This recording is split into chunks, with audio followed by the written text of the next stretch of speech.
Hello എല്ലാവർക്കും നമസ്കാരം. ആഭ്യന്തര കുറ്റവാളി സിനിമ കഴിഞ്ഞ ദിവസം ഇറങ്ങി കണ്ടു.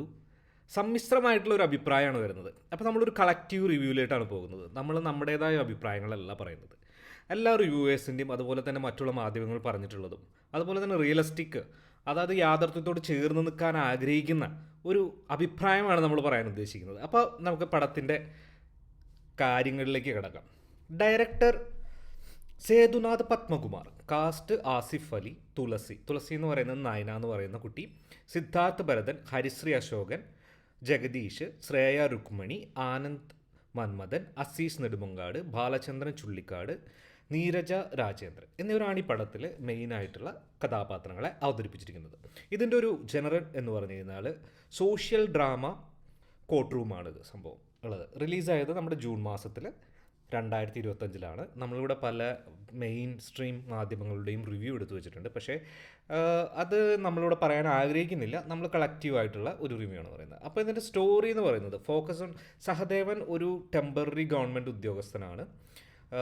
അദ്ദേഹത്തിൻ്റെ വൈഫ് നയന പിള്ള ഒരു എന്താ പറയുക സ്ത്രീധനത്തിനെതിരായിട്ടുള്ളൊരു കേസ്, ഹരാസ്മെൻറ്റ് കേസും കൂടി കോടതിയിൽ അവർ കൊടുക്കുകയാണ് മാരേജിന് വളരെ ദിവസങ്ങൾക്ക് അപ്പുറത്തേക്ക്. അപ്പോൾ അതുമായിട്ടുണ്ടാകുന്ന പ്രശ്നങ്ങളാണ് ഈ സിനിമയിൽ വരുന്നത്.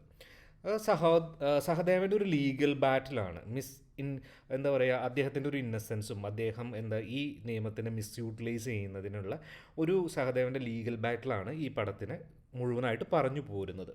അതുപോലെ തന്നെ ഈ സമൂഹത്തിൽ ഉള്ള വലിയ വലിയ ഇഷ്യൂസിനെ അവർ നോട്ടീസ് ചെയ്യാൻ വേണ്ടിയിട്ട് അവർ ശ്രമിച്ചിട്ടുണ്ട്. അതുപോലെ തന്നെ ഒരു വലിയൊരു ഘടകം എനിക്ക് വളരെ ഇമ്പോർട്ടൻ്റ് ആയിട്ട് തുടങ്ങിയതെന്ന് പറഞ്ഞു കഴിഞ്ഞാൽ 498A എന്ന് പറയുന്ന ഒരു വകുപ്പുണ്ട്. അതിനെ ഭയങ്കരമായിട്ട് മിസ്യൂസ് ചെയ്യുന്നുണ്ട്.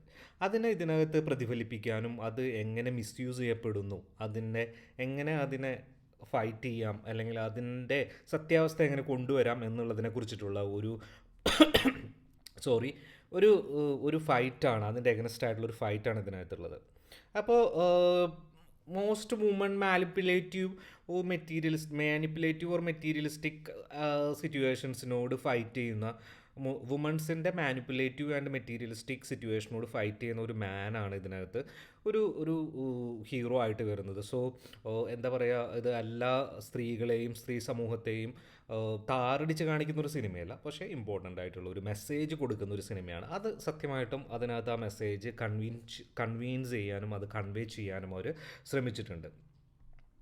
ഓക്കെ, പെർഫോമൻസിനെ കുറിച്ചിട്ട് പറയുകയാണെന്നുണ്ടെങ്കിൽ ആസിഫ് അലി എന്നത്തെയും പോലെ എപ്പോഴത്തും പോലെ അദ്ദേഹത്തിൻ്റെ ഇമോഷണൽ ആൻഡ് ആ പെർഫോമൻസിന് വേണ്ടിയിട്ട് അഭിനന്ദിച്ചിട്ടുണ്ട്. ഒത്തിരി പേര് നന്നായി എന്ന് പറഞ്ഞിട്ടുണ്ട്.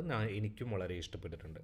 സപ്പോർട്ടിംഗ് കാസ്റ്റായിട്ട് വന്നിട്ടുള്ള ഹരിശ്രീ അശോകൻ, സിദ്ധാർത്ഥ് ഭരതൻ, ആനന്ദ് മന്മഥൻ, അസീസ് ക, പിന്നെ ബാലചന്ദ്രൻ ചുള്ളിക്കാട്, എല്ലാവരും മോശമില്ലാത്ത പ്രകടനങ്ങളാണ് കാഴ്ചവെച്ചിട്ടുള്ളത്. തുളസി എന്ന് പറയുന്ന നയന എന്ന് പറയുന്ന കഥാപാത്രം ചെയ്ത കുട്ടിയുടെ ഒരു മിക്സ്ഡ് റിവ്യൂസാണ് വരുന്നത്. ചിലർ അണ്ടർ റേറ്റിംഗ് ആയിട്ട് പറഞ്ഞിട്ടുണ്ട്, ചിലർ കൊള്ളാമെന്നൊക്കെ പറഞ്ഞിട്ടുണ്ട്. Music and technicals Rahul Raj background സ്കോറാണ്, and Ajay David Kachappilly cinematography. Highlighted ആണ് ഇതൊക്കെ, ഇതിൻ്റെ ഒരു സ്ട്രെങ്ത് ഏരിയയിൽ വരുന്ന കാര്യങ്ങളാണ് കേട്ടോ. പിന്നെ എഡിറ്റിംഗ് എന്ന് പറഞ്ഞു കഴിഞ്ഞാൽ സോബി കെ സോമൻസ് എഡിറ്റിങ്ങും ഫിലിം എൻഗേജിങ് ആയിട്ട് നിർത്താൻ വേണ്ടിയിട്ട് സഹായിച്ചിട്ടുണ്ട്. ഈ പടത്തിൻ്റെ സ്ട്രെങ്ത് എന്ന് പറഞ്ഞു കഴിഞ്ഞാൽ എന്താ പറയുക, സോഷ്യൽ ഇഷ്യൂസിനെ ഒന്ന് പ്രൊമോട്ട് ചെയ്യാൻ ശ്രമിച്ചിട്ടുണ്ട്. പ്രൊമോട്ട് ചെയ്യല, അതിനെ എടുത്ത് കാണിക്കാൻ ശ്രമിച്ചിട്ടുണ്ട് എന്നുള്ളതൊരു കാര്യമാണ്. Strong performance of Asif Ali one of the എന്താ പറയുക സ്ട്രെങ്ത് ആണ് ഈ പടത്തിൻ്റെ. അതുപോലെ ഗുഡ് ടെക്നിക്കൽ വാല്യൂസ് ഉണ്ട്, like music, cinematography and editing. അത് അടിപൊളിയാണ് ഇതിനകത്ത്. Some court room scenes and humour appreciated by audience. ചില കോർട്ട് റൂം സീൻസിലും പിന്നെ ഹ്യൂമറുംസും എല്ലാവരും അപ്രീഷിയേറ്റ് ചെയ്ത് വരുന്നുണ്ടായിരുന്നു. വീക്ക്നെസ് എന്ന് പറഞ്ഞു കഴിഞ്ഞാൽ നരേറ്റീവ് ഈസ് ഹെയിലി വൺ സൈഡഡ് ആണ്. ഓഫൺ എന്താ പറയുക, ഇത് നരേറ്റ് ചെയ്ത് വന്നപ്പോൾ നമ്മളുടെ പുരുഷ സമൂഹത്തിന് മാത്രം സപ്പോർട്ട് ചെയ്യുന്ന രീതിയിലുള്ള ഒരു നരേറ്റീവും സാമൂഹികമായിട്ട് പ്രതിഫലിപ്പിക്കുന്ന അല്ലെങ്കിൽ സമൂഹത്തിൽ പ്രശ്നങ്ങൾ അനുഭവിക്കുന്ന പെൺകുട്ടികളുണ്ടെങ്കിലും അവരെ ഒന്ന് സൈഡ് ലൈൻ ചെയ്യണ പോലെ നമുക്ക് തോന്നിയിട്ടുണ്ടായിരുന്നു. പിന്നെ ഇതിൽ പ്രതിപാദിപ്പിക്കുന്ന വിഷയം അല്ലെങ്കിൽ ഇതിൽ സംസാരിക്കുന്ന വിഷയം ഭയങ്കര ഹൈലി സോഷ്യൽ ഇമ്പാക്റ്റുള്ള സാധനമാണെന്നുണ്ടെങ്കിലും അത് അതിൻ്റേതായ രീതിയിൽ അവർക്ക് പോർട്രേറ്റ് ചെയ്യാൻ സാധിച്ചോ എന്നുള്ള കാര്യം ഒന്ന് സംശയമാണ് കേട്ടോ. അങ്ങനത്തെ ഒരു പ്രശ്നമുണ്ട്. പിന്നെ വുമൺസ് പെർസ്പെക്റ്റീവിൽ എല്ലാ വുമൺസിനും ഈ പടം ഒരിക്കലും ഇഷ്ടപ്പെടണമെന്നില്ല. പിന്നെ ഓഡിയൻസ് റെസ്പോൺസസ് എന്ന് പറഞ്ഞു കഴിഞ്ഞാൽ മിക്സ്ഡ് റെസ്പോൺസസ് ആണ്.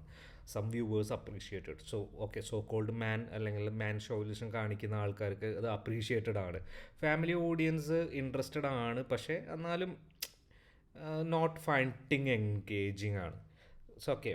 അപ്പോൾ നമുക്ക് പറയാനുള്ളതെന്ന് പറയുന്നത് ആഭ്യന്തര കുറ്റവാളി എന്ന് പറയുന്ന ഒരു സിനിമ എനിക്കൊരു നല്ല തിയേറ്ററിക് എക്സ്പീരിയൻസ് അല്ല എനിക്ക് സമ്മാനിച്ചത്. അത് തിയേറ്ററിൽ കാണണം എന്ന് ഞാൻ റെക്കമെൻഡും ചെയ്യില്ല. പക്ഷേ അത് നല്ലൊരു സോഷ്യൽ മെസ്സേജ് കൊടുക്കുന്നൊരു സിനിമയാണ്.